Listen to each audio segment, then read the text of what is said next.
L'épouse du défunt apôtre Guinée Thiam a visité le patriarche Charles Nkilani ce dimanche dans sa résidence de Kinshasa. La veuve, accompagnée de son fils biologique et de son secrétaire, ont échangé pendant des heures du temps sur la mission que doit accomplir une veuve dans le champ du Christ.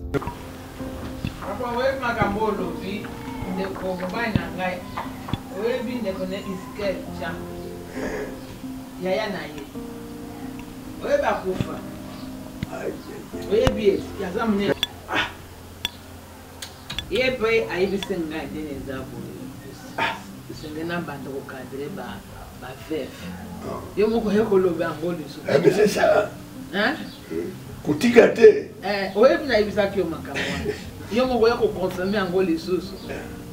Peut-être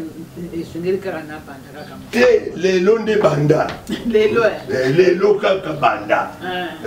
Ngai na zana yo longo. De temps en temps, on prie ensemble.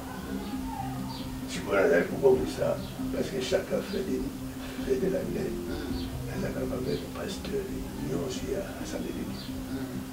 Alors, on a comme ça, on peut voir la personne qui a fait ça dans le village. Je peux vous la mission. Donc, j'ai fait des témoignages. Parce que, dès qu'on a l'audition, il y a un pression, combat. Il faut avoir un message, témoignage. C'est très important. Yo sikoyo banda kwa mkadre ba mama veuve, ainsi que ba mama veuve, pasteur et serviteur. C'est très important. Parce que ton dignité soit échouée. Il soit gagné milieu banda lelo na pression, tolération. Kamata mukumba wana. Parce que vous êtes un exemple. Et puis, moi, je suis un moi,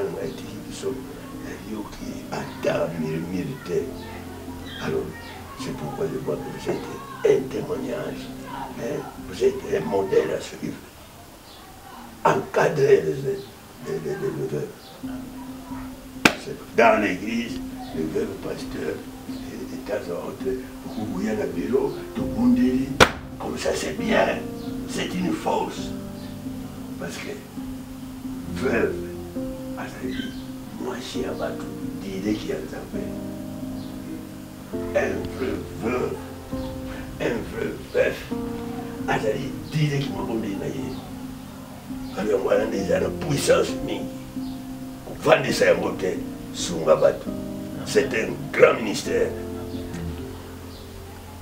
Alléluia. Joana, de qu'on a vu ce mot à la sèche. Non, un vrai veuve. Alors, moi, si on m'a dit ensemble, il a été sauf au lit.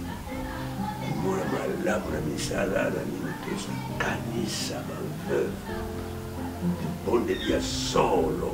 Et c'est le babasi va faire mes balles. N'a pas passé là-bas. Alors, yo, vous allez, vous allez vous salver, ça n'est pas un matin. Mais vous allez attirer le quatrième salaire. Il y a mis des moules là-bas. Vous allez autrement, vous allez voir faire, il n'y a pas faire, yo sauter. Vous allez dans le salaire, il y a mon aîné, il y a mis des moules là-bas. Vous avez abattu là, yo. Merci, papa. L'épouse du défunt Guinée Thiam a appelé les chrétiens à soutenir et à prier pour le patriarche Charles Nkilani, l'un des baobabs du réveil spirituel en RDC, afin que Dieu lui donne encore la force. Pasteur Felicia Thiam, veuve apôtre Guinée Thiam. Sepeli naya kokota naye aza papa na molimo tam nyonso ezambala liboso te mibale naza kotala ya après liwa ya papa na mwana na ngai moko. Kozwa mabondele pa na ye. Baza patriarche na biso. Exemple pe modèle tozolanda. Ça na pesa bango senge to continuer ko bondela pona nzamba pesa makasi pour en continuer ko inspirer biso ko bondela pe na biso. Le patriarche Charles Nkilani a recommandé à l'épouse de l'apôtre Guinée Thiam de rassembler le veuve régulièrement afin de gagner les âmes pour Christ.